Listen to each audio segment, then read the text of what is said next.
So many teams now that have upgraded or have been able to add a piece that allows them to go out and possibly compete for an NBA title, Zach.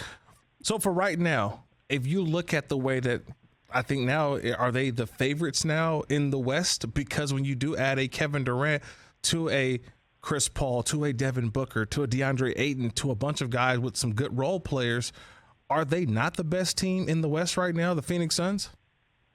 I think the thing that you have to say with trying to figure that out is the four least satisfying words of the NBA. It's if they are healthy. Right? Like if they are healthy, like I don't know how you mess with them. Like they were already a dominant team in the regular season, at least the last couple of years with Devin Booker, with Chris Paul, Mikal Bridges. It kind of reminds, it's not quite the same as this because the Warriors were at a different level. But when you looked at the Warriors in 2016 and they lost to the Cavs, right? That spectacular failing. Yeah. And you started going, all right, well, now what does this do? Well, you replace Harrison Barnes with Kevin Durant, right? Like that's just a ridiculous upgrade. No offense to Harrison Barnes, but you start thinking about that team with Kevin Durant in there instead, and now you think, all right, Mikal Bridges is super good, really good player. Replace him with Kevin Durant. What does that look like? I mean, that looks like a team that nobody can stop. Yeah, their rotation is going to be a little short.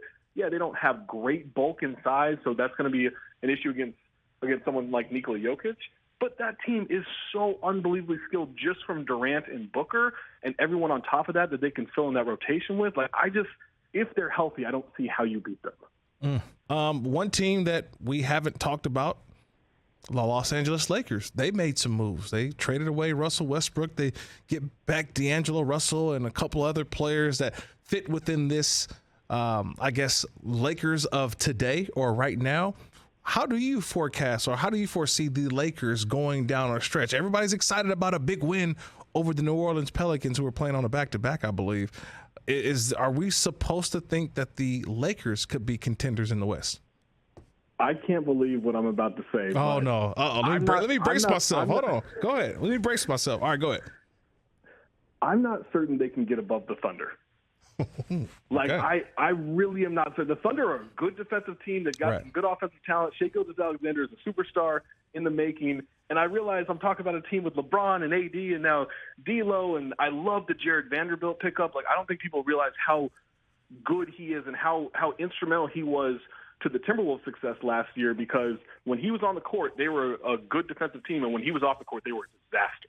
And so he can really tie a lot of things together. And I do think they upgraded that roster, but they put themselves in such a hole. They play such bad basketball half the time, and they have good players, at least at the top. They've filled out their rotation to look better, but in terms of like contender, not a chance.